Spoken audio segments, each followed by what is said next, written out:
살면서 현실적으로 알아야 할 법들에 대해서 알아보는 생활 속 법률 상식 시간입니다. 살다 보면 분쟁에 휘말리고 또 소송이 벌어지는 경우가 종종 생기죠. 그럴 일이 없으면 가장 좋겠지만 또 만약을 위해 기본적인 법률 지식 미리 알아두는 것도 필요해 보입니다. 네, 특히 이제 금액이 크지 않은 소액의 경우에는 전문가 도움을 받자니 비용이 좀 아깝기도 하고 부담스럽죠.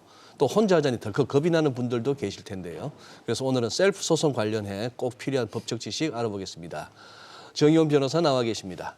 어서 오세요. 어서 오세요. 네. 뭐 사실 이제 크고 작은 법적 분쟁을 겪다 보면 이제 필연적으로 따라오는 게 소송 그리고 나머지 소송 비용인데 뭐 적은 액수로 어떤 경우는 이제 배보다 배꼽이 그러니까 소송 비용이 더 크게 나가는 경우일 경우 사실 부담스러운 이런 소액 소송들 꽤 많을 것 같은데 그래서 요즘에는 이제 셀프 소송이라고 해서 나 홀로 소송 굉장히 많이들 늘었다고 하더라고요. 네, 맞습니다. 민사소송 1심에서요. 그 나홀로 소송이 차지하는 비중이 10건 중 7건에 달한다는 통계치가 그래요? 있습니다. 그 정도까지나? 네, 맞습니다. 그리고 형사소송에서는요, 약 50%에 가까운 수치가 홀로 소송을 진행하고 있다는 통계치가 나왔는데요. 민사소송에 있어서 소송의 그 나홀로 소송의 비중이 늘어난 이유는 아무래도 소액 소송의 영향이 큰 것으로 보입니다. 이 소액 사건이다 보니까 변호사를 선임하는 수임료도 네. 부담스럽기 때문에 작은 비용을 청구하는 대신에 내가 직접 소송을 해보자 하시는 분들이 많이 늘어난 것으로 보입니다. 아니 근데 이제 이 돈이란 게 주관적이라서 누구한테는 소액이라지만 누구한테는 또 큰 돈이 될 수 그럼요. 있잖아요.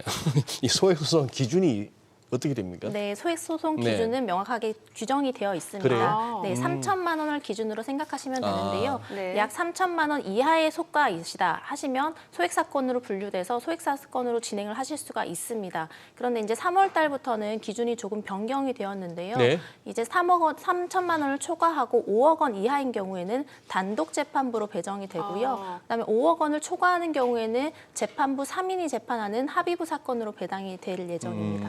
네, 지금 말씀해 주신 대로 그러면 소액 사건, 단독 재판부, 합의 재판부, 뭐 민사 재판과 어떤 차이가 있는 건가요? 네, 이제 소액 재판과 합의 재판부, 단독 재판부 사건을 두 분류로 나눠서 한번 설명을 드려보겠는데요. 네. 소액 재판 그 외의 재판으로 한번 말씀을 예. 드려보겠습니다. 소액 재판 같은 경우에는 그 외에 다른 민사 재판과 뚜렷한 차이를 보이는 점이 한 가지가 있습니다. 네. 바로 이행 공고 결정을 할 수 있다라는 점인데요. 이행 공고 결정이라 함은 소를 제기했을 때 법원이 해당 소에 대해서 재판기를 열지 않고 곧바로 해당 소가 적합하다라고 판정을 하는 결정문을 내리는 것입니다. 예. 이 경우에는 이행 공고 결정문을요 곧바로 상대방에게 송달하게 되고 상대방이 이행 공고 결정문을 받아봤을 때 이의 신청을 하지 않는 경우에는 예. 확정이 되는데 이 경우 판결과 동일한 효력을 나타내기 때문에 굉장히 신속하게 마무리될 수 있는 절차이거든요. 예. 그런데 만약에 상대방이 이의 신청을 하게 된다면 물론 이 경우에는 통상의 재판과 똑같이 아마 재판 기일이 잡혀서 진행이 될 거고요. 소액 사건이라고 하더라도 무조건적으로 이행 공고 결정이 내려지는 것은 아닙니다. 네. 만약에 청구 취지가 불분명하다거나 증거가 명확하지 않다면 이행 공고를 내리는 대신 재판 기일을 잡고 통상의 민사소송 절차와 동일한 절차로 진행된다는 점도 유의하셔야겠습니다. 예. 뭐 아무리 좀 뭐 간단하고 소액이라 하지만 이 소송은 또 소송이고 사실 우리 일반 국민들이 법률 용어나 법적 절차 검찰이든 법원이든 가는 거 싫어해요. 그래 하는데 좀 어려울 것 같습니다. 이게 셀프 소송 진짜 가능한가요? 아까 통계 비중은 엄청난데. 네, 맞습니다. 네. 이제 민사소송 같은 경우에 직접 소장을 작성해야 네, 된다는 네. 부담이 굉장히 큰데요. 예. 근데 요즘에는 이제 인터넷 사이트에 접속해서 보시면 뭐 양식이라든지 절차라든지 이런 부분들이 소상히 나와 있기 때문에 네. 해당 부분을 좀 따라 하시면 얼마든지 간단한 소송 같은 경우에는 혼자서도 진행이 가능한 것으로 보입니다. 아, 그래요? 네. 근데 사실 법률 정보를 알아야 소송이 가능한 건데 이건 따로 어디에서 어떻게 알아볼 수가 있는 건가요? 네, 대법원에서 이제 운영하고 있는 나홀로 소송이라는 사이트가 있습니다. 아, 그래요? 나홀로 나홀로 네, 소송? 네, 맞습니다. 네. 해당 사이트에 접속을 하시게 되시면요. 사건 분류별로 소장과 각종 문서들이 양식으로 제공되고 있고요. 소송 절차도 상세하게 안내하고 있어서 해당 문서와 양식을 받아보셔서 한번 진행을 해보시면 누구나 따라하기 쉬울 수 있을 것 같고요. 예. 또 전자소송 사이트가 존재하는데 만약에 인터넷 사용에 좀 능숙한 분들이시라면 집에서 전자로 소장을 작성해서 보내시고 상대방에게 뭐 도달한 사건 같은 경우에 상대방이 제출한 서면도 전자로 받아보실 수 있거든요. 이렇게 뭐 집에서 손쉽게 하실 수 있는 방법도 있으니까요. 예. 뭐 그 인터넷을 좀 활용하실 수 있는 분들이라면 그렇게 하시면 좋겠고요. 만약에 그게 어려우신 뭐 고령자 분들이시다 예. 하시면 각급 법원에 무료 상담 부스가 다 설치가 되어 있습니다. 예. 따라서 이제 변호사들이 운영하는 뭐 무료 법률 상담이기 때문에 가셔서 상담을 받아보셔도 되고 법률구조공단을 이용해 보셔도 얼마든지 뭐 상담을 받아보실 수 있겠습니다. 그러니까 인터넷으로 하거나 아니면 법원을 찾아가거나 법률 상담. 네, 무료로 받아보실 수 있으니까요. 얼마든지 안내를 받아보시면 가능하실 수 있을 것 네. 같습니다. 근데 이 셀프 소송 하기 전에 과연 내가 지금 하고자 하는 소송 자체가 이 법적 분쟁이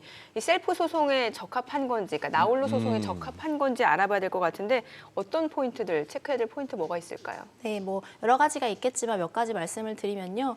그 셀프 소송이라고 함은 혼자서 뭐 손쉽게 도전할 수 있다는 이점도 있지만 이 경우에 내가 잘못 소송을 진행해서 패소할 경우 그것들을 되돌리는 데 굉장한 시간과 비용이 그렇죠. 소요되기 때문에 이게 과연 내가 혼자서 할 수 있는 셀프 소송에 적합한가 이걸 사전에 한번 검토해 보시는 것이 좋겠습니다. 먼저 한번 검토해 보실 거는요. 예. 뭐 내가 청구하는 청구 금액과 이에 비례하는 증거를 가지고 있는가라는 문제입니다. 예. 예를 들어서 대여금 청구 소송을 진행한다고 가정했을 때 예. 내가 만약에 3천만 원을 청구한다면 3천만 원을 입증할 수 있는 증거가 있어야 되거든요. 예. 계좌이체라든지 차용증. 맞습니다. 네, 차용증, 공정증서, 예. 이체 내역 같은 것들을 가지고 있어야지만 뭐 손쉽게 내가 이제 소송을 진행했을 때 대여 사실을 입증할 수 있어서 내가 만약에 주장하는 바와 그 증거를 가지고 있는가 제일 처음에 고려해 보셔야 될 점이 바로 그 부분이고요. 그다음에 두 번째로는 소송에서는 상대방이 있거든요. 내가 네. 소송을 예. 제기하는 예. 상대방이 존재하는데 이 상대방을 특정할 수가 있어야 됩니다. 예. 소송에서의 특정이라는 것은 이름, 주민등록번호, 주소를 반드시 알아야 되거든요. 예. 내가 누구에게 소를 제기하고 어디에 소장을 송달할지가 나와야 예. 소송을 진행할 수 있는데 많은 분들이 이름과 전화번호만 알고 계시고 그러네요. 주민등록번호나 주소는 개인정보이기 때문에 잘 모르는 경우가 허다합니다. 그러니까 돈 빌려줄 때 꼭 체크를 해야겠네요. 맞습니다. 차용증에 적어주시는 게 가장 좋고요. 예. 만약에 적어두지 않아서 내가 알 수 없다 이런 경우라면 법원을 통해서 사실조회 절차를 거쳐서 주민등록번호를 알아내셔야 되고 주소까지요? 이제 주민등록번호를 먼저 알게 되면 네. 보정 명령을 또 신청하게 되면 그 주소까지는 알아낼 수 있습니다. 이 두 단계의 절차를 또 거쳐야 되기 때문에 이런 부분들이 있다면 이건 전문가와 좀 상담을 받아보시는 것들을 권해드리고 있습니다. 네. 아, 지금 대목은 의외로 중요합니다. 이돈 주면서 내가 계좌 이체했는 그거나 뭐 차용증 있다고 마음 놓을 게 아니라 네, 맞습니다. 차용증 자체 주민번호, 주소, 다 주소 받아내야 이런 게 네, 받아놔. 맞습니다. 아, 네. 근데 지금 앞서 체크 포인트 중에 이제 수시로 그 관할 법원의 왕래가 가능하다, 뭐 가능해야 된다라는 얘기도 나오고 사실 앞서 소장님 그랬잖아요. 법원 가는 것 이거 자체가 스트레스가 스트레스고. 만만찮아요. 크든 작든. 맞아요. 그러니까 마지막 항목들 앞서 화면에 나왔던 그런 부분들은 간과하기 좀 쉬운 부분일 것 같은데 어떤가요? 네, 맞습니다. 이제 제가 뭐 중요한 포인트들은 앞서 예. 설명을 드렸고요. 또 그 외에도 관할법원이라는 것들이 있는데 예. 네. 내가 소송을 제기한다고 해서 무조건 내가 집 주위에 있는 법원에 갈 수 있는 것은 아니거든요. 네. 그래서 상대방의 주소라든지 아니면 재판의 종류에 따라서 관할법원이 서울이 아니라 부산일 수도 있는 것이고 뭐 대구에 있을 수도 있는 아, 것입니다. 상대 주소에 따라서. 네, 맞습니다. 따라서 내가 소를 제기할 때 관할 법원이 어디이고 내가 해당 관할 법원에 재판을 하러 직접 출석하실 수 있는지 그 부분을 소송 전에 반드시 한번 검토해 보셔야 되고요. 만약 내가 생업 때문에 어렵거나 거리가 멀어서 어렵다면 배우자나 형제자매, 뭐 회사라면 피용자를 대리인으로 출석시킬 수도 있으니까요. 그런 대리 출석 부분도 준비를 좀 하시는 것이 바람직할 것 같습니다.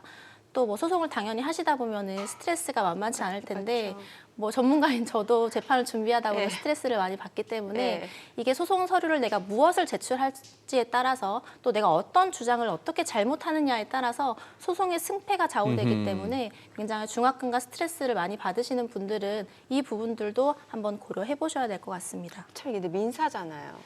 그러면은 약간 강제력이 별로 없잖아요. 네. 맞습니다. 야, 이게 이제 그러면 이게 소장을 쓰는 것부터 이제 직접 해야 된다는 얘기인데. 네, 맞습니다. 이 소장 쓰는 게 참 아유, 피고 원고부터 해서 아우 막 이거 소장 쓸 때 우리 정 변호사님이 주실 수 있는 팁이 있을까요? 어떻게 하면 좀 좋을 거다. 먼저는 이제 소장에 가장 꼭 들어가야 되는 필수적 기재 사항을 좀 아셔야 될 것 같습니다. 네. 제가 계속 말씀드리지만 소장을 작성할 때는 당사자란이 있는데 여기에 이제 소를 제기하는 원고와 소 제기를 당하는 피고란이 있거든요. 여기에 주소, 주민등록번호, 이름을 다 적시를 해주셔야 되고요. 회사 같은 경우에는 상호와 회사의 주소, 대표이사의 명까지 적시를 해주시면 네. 되십니다. 그리고 이제 당사자란을 다 채우셨으면 가장 중요한 것은 청구 취지와 청구 원인란인데요. 이 청구 취지와 청구 원인이라는 것은 내가 소송을 통해서 얻고자 하는 바가 무엇인지를 재판부에게 설명하는 것이다라고 생각하시면 좀 쉬우실 것 같습니다. 돈 돌려받기 위해서 한다. 네, 맞습니다. 내가 어떤 돈을 어떻게 돌려받고 싶은지, 왜 돌려받고 싶은지를 설명하는 네. 난이다 생각하시면 될 것 같고요. 청구 취지와 청구 원인란을 이제 다 채우셨다면 그 청구 원인은 어떤 겁니까? 청구 원인은 뒤에서 좀 제가 자세히 좀 설명을 드리도록 하겠습니다. 네, 청구 취지와 청구 원인을 설명을 하였다면 이제 입증 방법을 좀 기재를 해주시고 입증 방법이라는 것은 증거거든요. 그렇죠. 증거명들을 하나하나 기재를 해주시면 되고요. 그다음에 이제 작성 일자와 관할 법원을 기재하셔서 소장을 제출하시면 되는데 뭐 소장 제출에 굉장한 부담감을 느끼지는 않으셔도 되는 것이 만약 이 부분 중에서 좀 부족한 부분이 있으시다 하시면 법원에서 보정 명령이 내려오기 때문에 해당 보정 명령에 따라서 또 수정을 하실 수 있으니까 예. 또 너무 압박감을 가지고 작성하지 않으셔도 될 것 같습니다. 예, 그 청구 원인 그 설명을 해주세요. 네, 청구 취지와 청구 원인 약간 좀 단어 자체가 예. 생경하실 것 같은데 청구 취지라고 함은 내가 이 소송을 통해서 받고 싶은 목적값이 무엇인가 그것을 기재하는 난이다라고 네. 생각하시면 예. 됩니다. 아, 청구하는 취지. 네, 맞습니다. 예를 들면 대여금을 내가 뭐 3천만 원을 청구한다. 그러면 청구 취지 제일 첫 번째는요. 피고는 원고에게 금 3천만 원 및 이에 관한 이자 몇 %를 지급하라. 라는 취지의 청구 취지를 기재하시는 것이거든요. 아, 예. 그리고 이제 청구 취지에 또 반드시 들어가는 부분이 소송 비용에 관한 것인데요. 네. 소송을 일단은 뭐 제기를 하게 되면 뭐 인지송달료라고 해서 각종 소송 비용들이 지출이 그렇죠. 되는데 예. 소송이 마무리되고 원고가 승소할 경우에는 소송 비용을 피고가 부담하라라는 취지의 판결을 내려달라는 아하. 기재를 하시게 됩니다. 네. 또 금전소송 같은 경우에는 뭐 한 1년 정도, 3년 정도 이렇게 걸릴 수 있기 때문에 오랜 기간 동안 금전을 지급받지 못할 경우를 대비해서 1심 판결만 가지고도 바로 집행할 수 있도록 가집행에 관한 문구를 삽입하시기도 합니다. 네. 그렇게 이제 청구 취지를 기재하셨다면 그 다음에 청구 원인을 기재하셔야 되는데 예. 이 청구 원인이라고 함은 내가 이제 대여금을 청구했을 때 네. 대여금이 어떻게 발생했고 내가 지금 대여금을 받지 못한 상태다라는 사실을 기재해 주시는 거거든요. 예를 들면 원고와 피고는 몇 월 며칠자로 얼마를 빌려주는 차용 계약을 체결했고 네. 차용증을 작성하였는데 변제기가 지나도 피고는 나에게 돈을 돌려주지 않았고 내가 수차례 도촉했으나 피고는 뭐 묵묵부답으로 일관하였다. 그래서 나 별 수 없이 부득이 이 사건 소에 이르게 되었다. 뭐 이런 취지의 설명들을 시간 순서대로 기재해 주시면 됩니다. 요즘에 그 스마트폰으로 통화 녹음하시는 분들 많잖아요. 네네. 혹시 돈 빌려줄 때 그 통화 녹음해놓으면 그것도 좀 증거로 사용할 수 있을까요? 아, 네, 뭐 증거로 사용하실 수 있고요. 만약에 뭐 녹음한 내용이 예. 뭐 내가 돈을 빌려갔다는 내용이 있고 주소까지 다 말하라고 하고. 네, 맞습니다. 예. 네, 그렇게 해서 차용증에 가름하실 수도 있을 것 같습니다. 아니요, 실생활 속에서 법률 상식이니까요. 마지막으로 셀프 소송에서 중요한 거 다시 한번 좀 포인트 체크를 좀 해주세요. 네, 아무래도 민사소송 같은 경우에는 증거 싸움입니다. 예. 결국에는 뭐 억울한 사연도 아니고요. 내가 얼마나 증거로 입증 가능한가 이 싸움이거든요. 그래서 뭐 최대한 내가 수집할 수 있는 증거들을 수집을 하고요. 많은 양의 증거를 수집했다면 내가 주장하고 입증하고자 하는 바에 따라서 잘 증거들을 매치해서 제출하시는 것이 중요하겠습니다. 또 마지막으로 만약에 증거량이 굉장히 방대하시다면 내가 이 증거로 입증하고자 하는 바가 무엇인지 고민을 하시고요. 그 증거를 잘 정리해서 제출하시는 것도 하나의 팁이 될 수 있을 것 같습니다. 지인 중에 변호사가 있으면 도움이 되겠네요. 네, 맞습니다. 그게 가장 현명한 방법인 그 것 같아요. 나중에 뭐 별 그거 없이 이렇게 그만 그렇게 하면 될 거야 하는데 나중에 날라와요. 나 시간당 얼마다 이러면서 그래서 뭐 너하고는 한 20분 했으니까 싸게 해준다 이러면서 지인할인. 와요. 알겠습니다. 변호사님 오늘 말씀 잘 들었습니다. 고맙습니다. 네, 고맙습니다.